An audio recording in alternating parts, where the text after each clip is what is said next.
Hello students, good morning. मैं Praveen Sharma. Welcome back to my channel. EPC 4 Understanding the Self अर्थात स्वयं की समझ के अंतर्गत आज का हमारा टॉपिक है सामाजिकरण की प्रक्रिया के चरण. Stage of the process of socialization. एक शिशु का मस्तिष्क इतना कोमल होता है कि उसे किसी भी दिशा में मोड़ा जा सकता है. विभिन्न समाजों में शिशु विभिन्न प्रकार की बातें सीखता है तथा यह कार्य परिवार, पड़ोस, मित्र मंडली, स्कूल एवं अनेक वित्तीय संस्थाओं द्वारा किया जाता है. किसी भी बालक द्वारा सीखने की अवस्था को पियाजे नामक साइकोलॉजिस्ट ने 6 भागों में विभाजित किया है. प्रथम अवस्था में बालक अपनी क्षुधापूर्ति यानी कि जो भूख होती है उसको शांत करते समय सनसनी महसूस करता है और दूसरी अवस्था में बच्चा किसी वस्तु को एक कोण से देखता है और वह वस्तु जब आंख से दूर हो जाती है तो उसे ढूंढता नहीं है. कहने का तात्पर्य यह है जब तक वस्तु उसके सामने होती है तब तक देखता है और जब वस्तु उसके सामने से दूर हो जाती है तब उसे ढूंढने का प्रयास नहीं करता है. तीसरी अवस्था में जो ज्ञानेंद्रियां हैं जैसे कि आंखें, उनसे किसी वस्तु को देखता है तो उसे पकड़ने या छूने का प्रयास करता है. बच्चा ज्ञानेंद्रियां जैसे कि आंख, कान, नाक एवं त्वचा से प्राप्त सूचनाओं को समायोजित करने लगता है.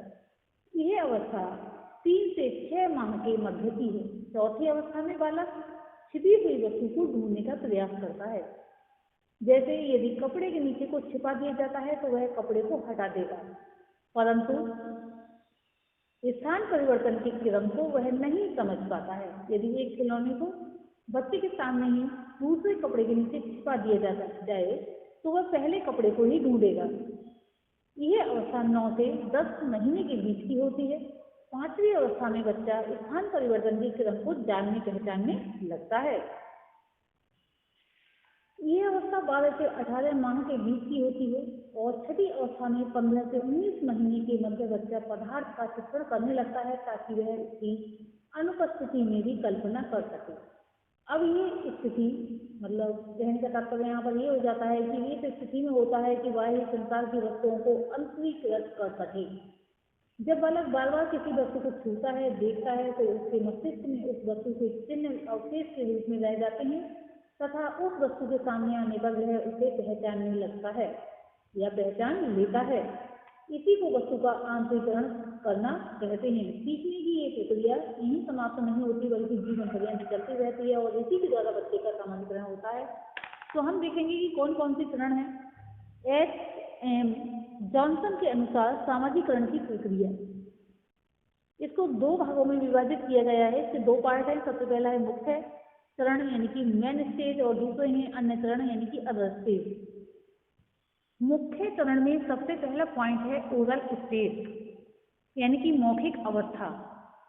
तो इसमें क्या है, बच्चा जब गर्भ में होता है और आराम पूर्वक रह रहा होता है और जन्म के बाद उसे कष्ट का सामना करना पड़ता है. कहने का तात्पर्य ये है कि जब बच्चा जन्म ले लेता है तो गर्मी, सर्दी आदि का सामना उसको करना पड़ता है. जैसे उसे सांस लेनी होती है, पेट भरने के लिए काफ़ी श्रम करना पड़ता है, उसे सर्दी, गीलेपन तथा अन्य असुविधाओं से भी काफ़ी पीड़ा होती है. वह रोता है और चीखता है. बालक अपने भोजन के समय के बारे में निश्चित अपेक्षाएं बनाने लगता है तथा अपनी देखभाल के लिए संकेत देना सीखता है. बालक अपना सुख दुख मुंह के माध्यम से एवं चेहरे के हाव भाव से प्रकट करता है. इस समय बच्चा अपनी माँ के अतिरिक्त अन्य किसी को नहीं जानता है. पासवान महोदय ने इस संबंध में एक डेफिनेशन दी है. उन्होंने कहा है कि बच्चा परिवार के अन्य सदस्यों के लिए संपदा से थोड़ा ही होता है. पिता या परिवार के सदस्य भी बालक की देखभाल भी करते हैं तो भूमिका विभेद नहीं होता वरन वह माता की ही भूमिका निभाता है. इस समय बच्चा अपने माँ एवं पिता की भूमिकाओं में अधिगमता नहीं कर पाता है क्योंकि केयर सभी करते हैं और जो है अपनी माँ से बिल्कुल भी अलग नहीं होना चाहता है. यानी कि माता पिता से अलग नहीं होना चाहता है, किसी के आश्रय में ही रहना हो चाहता है, क्योंकि उसके लिए आश्रय की बहुत ज़्यादा आवश्यकता होती है। इस प्रकार की अवस्था को फ्रायड ने प्राथमिक परिचय यानी कि प्राइमरी आइडेंटिफिकेशन कहा है। ये अवस्था 1 से 1.5 वर्ष तक की होती है। इस अवस्था में शिशु भूख पर नियंत्रण करना धीरे धीरे सीखता है और उसे माँ के संपर्क से आनंद अनुभव होता है। दूसरा पॉइंट है मेन स्टेज में ही एनल स्टेज अर्थात शौच अवस्था अथवा शुद्धता की अवस्था। सामाजिकरण का ये हिस्सा विभिन्न समाजों में अलग अलग आयु में प्रारंभ होता है।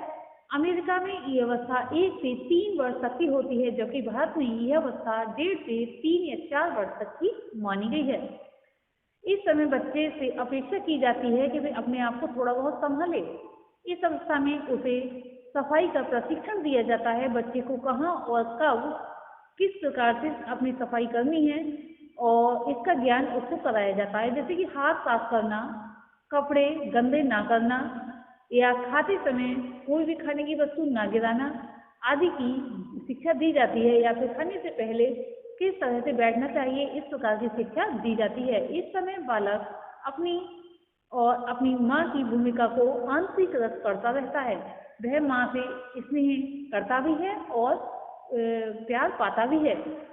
सही व्यवहार करने पर उसे माँ से अत्यधिक स्नेह प्राप्त होता है तथा गलत व्यवहार करने पर दंड भी प्राप्त होता है। प्रत्येक समाज में बच्चे को सही व गलत में भेद करना सिखाया जाता है।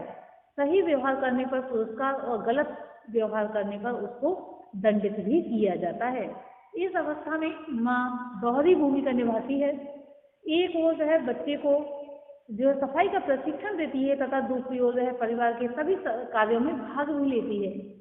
माँ इस समय बच्चे के लिए साधक नेतृत्व का कार्य करती है, क्योंकि बच्चों की आवश्यकताओं की पूर्ति के लिए वह अभी भी मुख्य रूप से उत्तरदायी होती है। बच्चा इस प्रणाली में सहयोग और प्यार देकर भावात्मक योग देता है।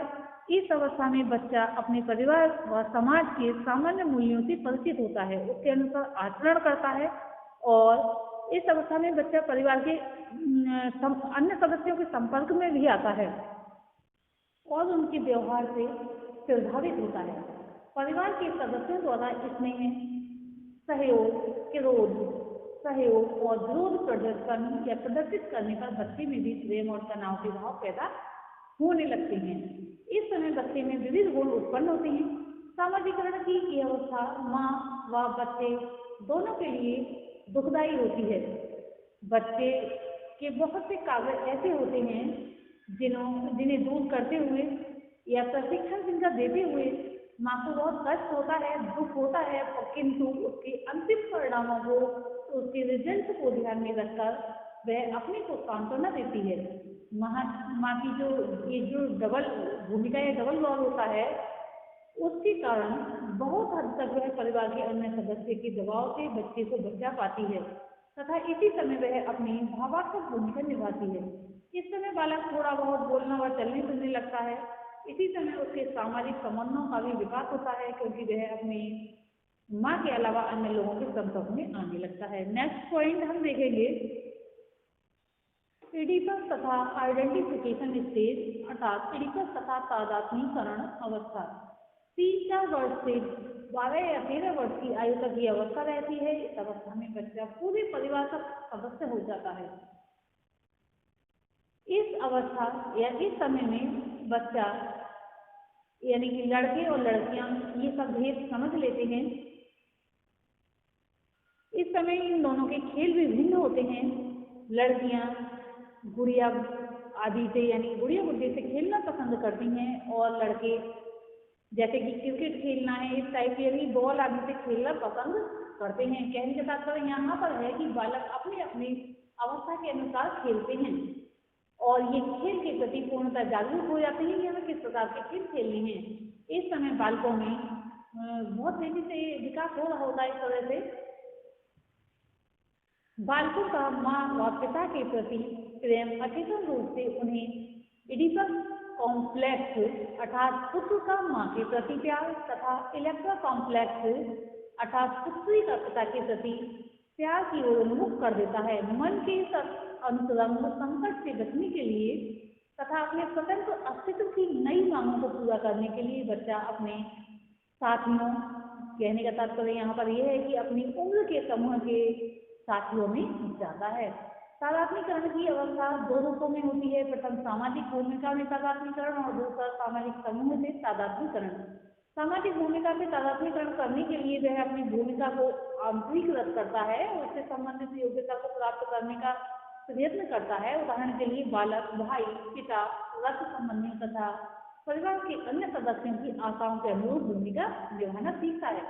समूह से तादात्म्यकरण करने के लिए वह परिवार अपने लिंग के साथी, जैसे लड़के लड़कियों को साथी बनाती हैं और लड़कियां लड़के को साथी बनाती हैं और लड़के लड़कों को साथी बनाते हैं और उसी समूह में वे खेलना पसंद करते हैं। स्कूल के साथियों और मित्रों के अनुरूप कार्य करते हैं। जॉनसन के अनुसार बालक अपने सामाजिकरण के तीसरे चरण में 3 प्रकार के तादात्म्य स्थापित करता है।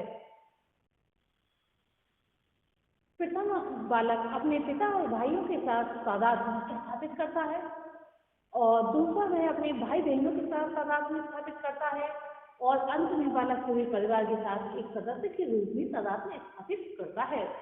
अतः इस अवस्था में बच्चे में विभेदीकरण की प्रवृत्ति का विकास होता है। वह ये समझने लगता है कि पिता का स्थान माता से भिन्न है। नेक्स्ट पॉइंट में हम देख रहे हैं किशोरावस्था यानी कि एडोलसेंस। किशोरावस्था 14-15 वर्ष की अवस्था से प्रारंभ होकर 20-21 वर्ष की आयु तक चलती है। कुछ साइकोलॉजिस्ट मानते हैं कि 11 वर्ष से शुरू होकर 17 वर्ष की अवस्था तक चलती है।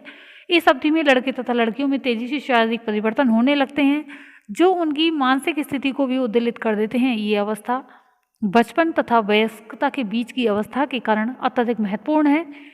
इस अवस्था में व्यक्ति के अंदर व्यक्तिगत स्वतंत्रता की तीव्र इच्छा होती है, लेकिन उसके साथ ही वह सामाजिक मूल्यों, मान्यताओं, प्रचलित विश्वासों आदि के बंधनों से मुक्त भी नहीं हो सकता। उसके अंदर एक प्रकार की विद्रोह की भावना उत्पन्न होने लगती है। इसके साथ ही उसके अंदर तीव्र मानसिक संघर्ष की स्थिति भी प्रायः पैदा हो जाती है। इस संघर्ष से जूझते हुए वह आत्मनियंत्रण करना तथा धीरे धीरे सामाजिक मानदंडों के अनुसार व्यवहार करना सीख जाता है।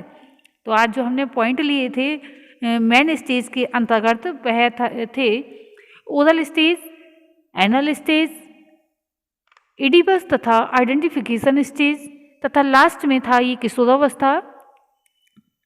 आज के लिए इतना ही। नेक्स्ट वीडियो में हम सामाजिकरण के अन्य चरण के विषय में जो है विस्तार से समझाएंगे। धन्यवाद।